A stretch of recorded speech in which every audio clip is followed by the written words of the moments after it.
안녕하세요. 오늘 또 여러분 곁에 찾아온 매주 화요일 11시에 찾아뵙는 전재균입니다. 여러분께 함께하는 시간, 즐겁고 행복한 시간을 만들기 위한 노력으로 96.3MHz 수원 공동체 라디오에서 방송을 해드리고 있습니다. 여러분께 함께하는 시간 늘 그렇듯이 오늘 또 시 한 편 있고요. 그 다음에는 요즘 화창한 그 녹색이 짙은 5월의 봄인데요. 우리가 지난 세월 22년도에는 생태문화 프로그램이라 해서 수원시에서 생태문화 프로그램을 한 적이 있고 발표를 한 적이 있는데, 새롭게 한번 되새기는 의미에서 오늘 나와 있던 내용들을 가지고 우리 봄의 만끽을 한번 해보는 시간을 갖도록 하겠습니다. 그러기 위해서 먼저 시를 한 편 읽어드리겠습니다. 섬이네요. 섬 김희경. 무태서 맨발로 걸어나가 바다가 좋아 바다에 누운 섬. 머리까지 태양을 눌러쓰고 발목까지 겨울에 잠긴 채로 섬은 말없이 파도를 맞고 있었다. 진한 썰물에 무릎까지 바지를 걷어 올린 채 새벽까지 바지락을 줍던 섬.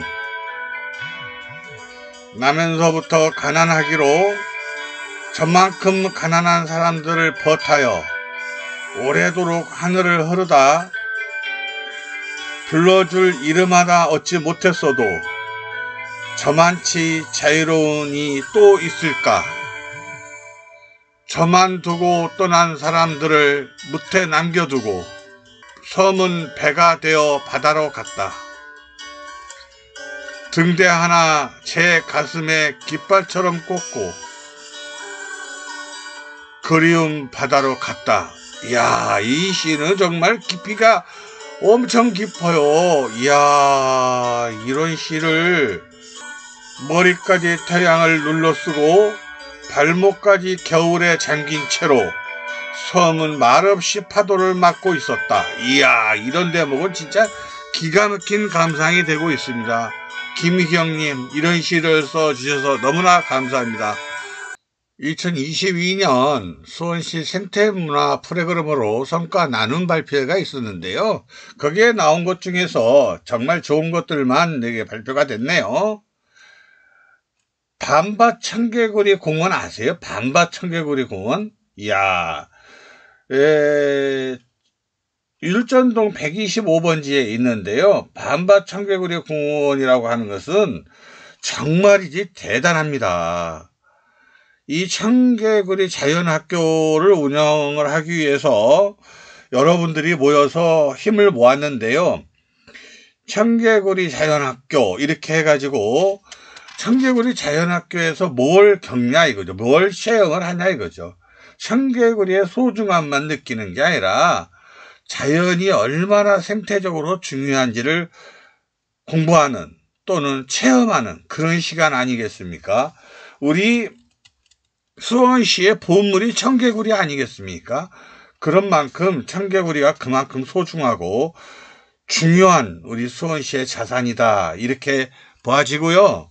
그 다음에 또 하나 있는데요. 여러 가지가 있습니다만은 반딧불이 있습니다. 반딧불이. 야, 이 수원시에 반딧불이 아직도 있다는 거 아세요? 아시는 분 안다고요? 예, 아시죠. 우리 그 반딧불이 조사단에 의하면은 반딧불이가 파파리 반딧불이, 늪 반딧불이 같은 것이 있는데 그 중에 애반딧불이 이래가지고 반딧불이가 종류도 여러 가지라고 합니다. 그 중에서 애반딧불이 유충이 최초로 발견된 게 2018년도래네요. 야, 그러니까 이게 얼마나 이 소중한 반딧불이입니까? 우리가 반딧불이를 보러 여행도 갈 수 있는 그런 데도 있는데 비해서 우리나라에 살고 있는 반딧불이, 애반딧불이, 파파리 반딧불이, 늦반딧불이 이렇게 세 종류는 우리 수원시에서도 관찰할 수 있다. 이런 얘기입니다. 얼마나 감사하고 고맙습니까? 여러분 반딧불이에 한번 관심을 가져주십시오. 저 하늘에 밤에 막 반짝반짝 빛나는 반딧불이 얼마나 황홀합니까? 감사합니다. 이문세의 소녀 듣고 왔습니다. 계속해서 생태 문화 프로그램에 나와 있는 내용을 가지고 말씀을 드리고 있는데요. 무엇보다도 생태를 아는 것도 중요하지만 생태교육 활동가를 양성하는 것도 매우 중요하죠. 전문가가 필요하죠. 더군다나 어린이들한테 생태교육 활동가로 활동할 수 있도록 교육을 하고 관심을 갖도록 하는 것은 더 말할 나위 없이 중요한 얘기입니다. 더욱이 직접 체험까지 한다고 하면 얼마나 몸에 와닿는, 말로만 하지 않고 행동하는 그런 청소년들에 대한 생태교육 활동과 양성 과정은 얼마나 중요하겠습니다. 그런데 여기서 더 중요한 게요. 이 학교 텃밭이라든지 지역사회 텃밭이라든지 이런 것들에 대해서 다양하게 체험을 한다는 것입니다. 이야, 그래가지고 그 체험한 걸 또 실천해야 되지 않겠습니까? 그래서 이 어린 학생들이 무려 300명이나 되는 학생들이 생태 프로그램을 진행함으로써 수원 시민의 생태적 삶에 대한 가이드라인을 제시하고 실천할 수 있는 기회를 제공함으로써 수원의 공원을 활용하여 프로그램을 진행함으로써 수원시의 공원 발전 방향에 대한 시사점을 제시했다. 따라서 텃밭 체험을 통해 건강한 먹거리와 건강한 삶에 대한 관심을 제고하게 되었다. 이런 얘기입니다. 그러니까 우리가 모두가 다 소중하지만 정말 소중한 것들에 대해서 공감대를 하고 같이 몸으로 실천하는 그런 것이야말로 정말 우리가 중요하지 않냐 싶어서요. 생태교육 활동과 양성 과정은 미래에도 계속 추진돼야 될 상황으로 보이는데 여러분은 어떻습니까? 얼마나 고맙고 감사한 일인지 모르겠습니다. 이의진의 눈물 한 방울로 시작되고 듣고 왔습니다. 계속해서 생태문화 프로그램에 나와 있는 2022년도 생태문화 프로그램에 나와 있는 내용들을 가지고 여러분들과 함께 하고 있습니다. 지속 가능 발전이라는 단어가 있는데 이게 굉장히 중요하지요. 지속 가능 발전이란 인구 증가와 경제 성장 속에 파생되는 전 지구적인 문제 해결을 위해 자연과 공존하면서 풍요로운 삶을 누리고자 하는 의지에서 비롯된 개념으로 1987년 유엔에 의해 구성된 세계환경개발위원회 단축어로 WCED의 우리 공동의 미래보고서에서 미래 세대의 필요를 만족시키는 능력의 손실 없이 현 세대의 필요를 만족시키는 개발이라고 정의되었다. 이 말이 무슨 얘기냐? 마을, 공원, 도시, 숲, 수목원 등을 우리가 정말 많이 관심을 가져주시는 것이 환경 오염을 잡고 또 우리가 지구 온난화에 의한 문제들을 해결할 수 있는 방안이다. 이렇게 말하는 것입니다. 우리 어떻습니까? 여러분들 이런 얘기 들을 때마다 나도 한번 관심을 갖고 참여해봐야지 그런 거 아닙니까? 그리고 22년 이후에 그래서 만들어진 것이 2024년도에 손바닥 정원단이라는 게 만들어진 걸로 저는 보여집니다. 매우 중요하다고. 수원시의 손바닥 정원단은 정말 자연환경과 밀접한 자연환경을 보완하는 그런 역할을 하고 있지 않냐 이렇게 봅니다. 감사합니다. 너무나 고맙고 감사합니다.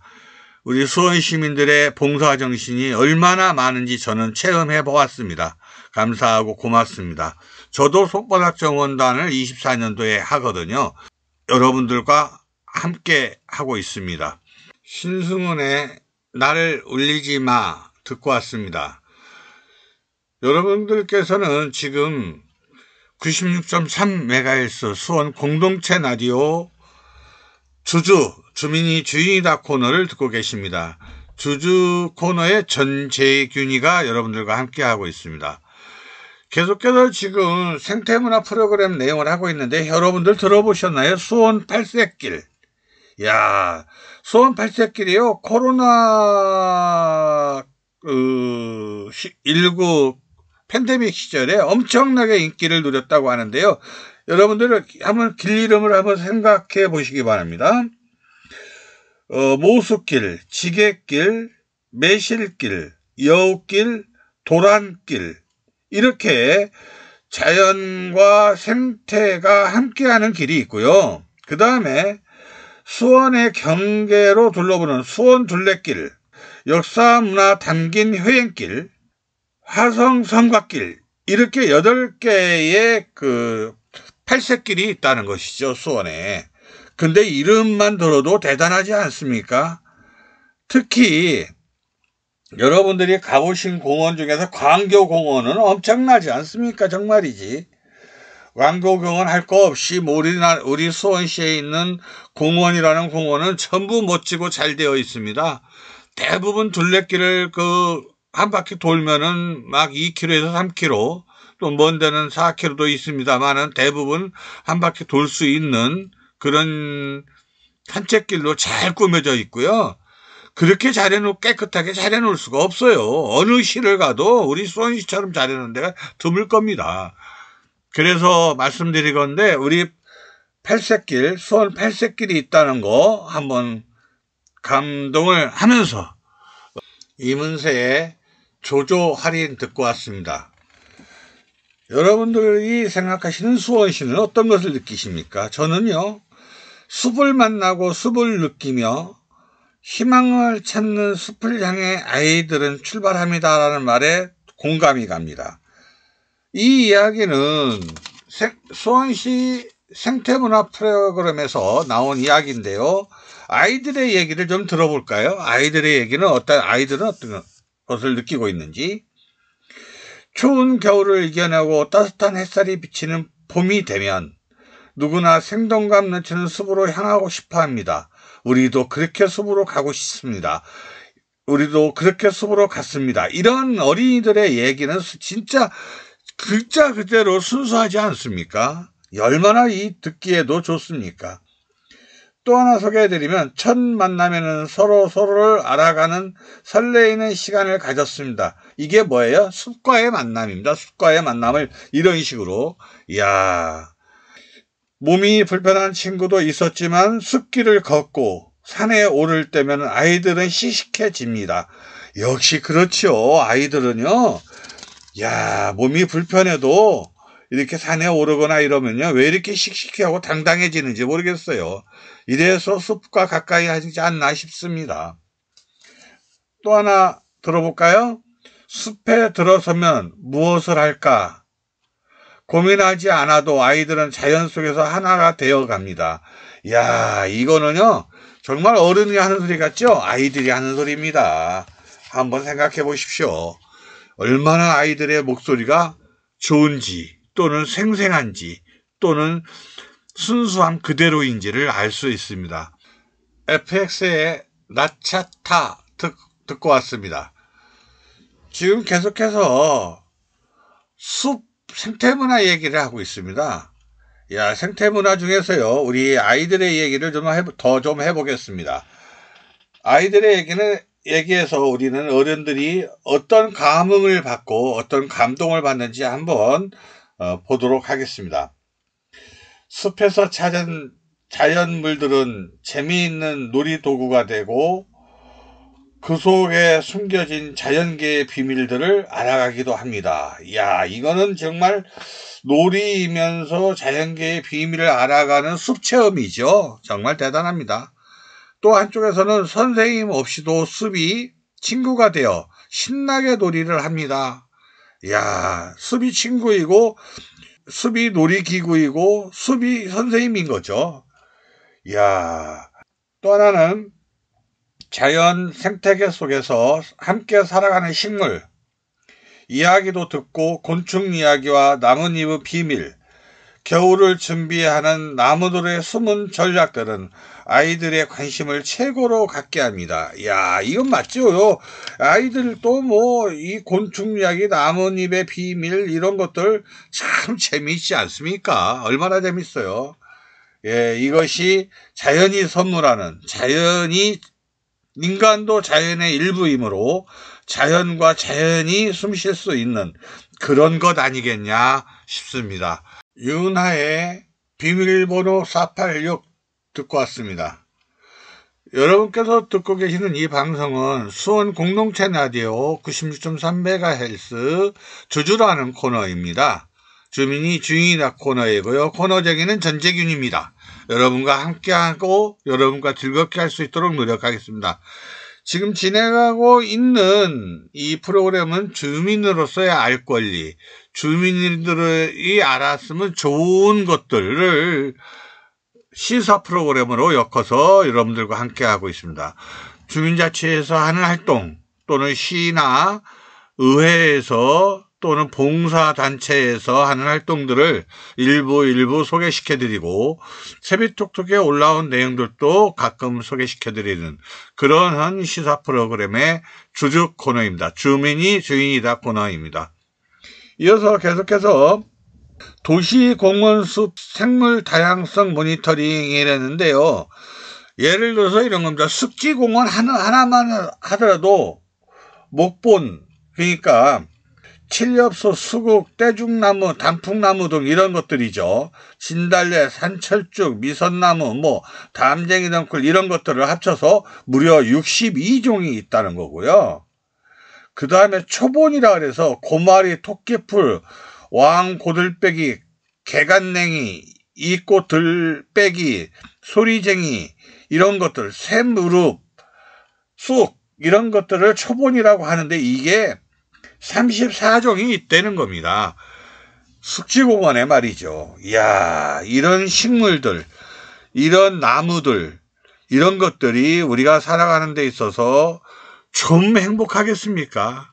나무가 그늘만 만들어주는 게 아니라 우리가 인간이 숨쉬고 사는 이 숨, 즉 CO2를 만들어주는 것도 그 나무들이고 숲이지 않겠습니까? 얼마나 감사하고 고마운지 모릅니다.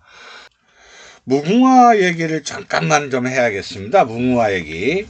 무궁화 교육원에서는 사시사철 무궁화 전시 박물관을 열고 있다고 합니다.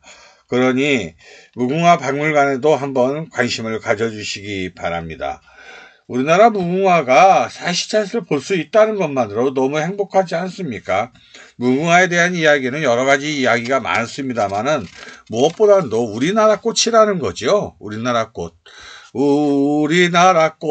그렇게 생각이 납니다만은 무궁화에 대한 애착을 다시 한번 가져봅니다.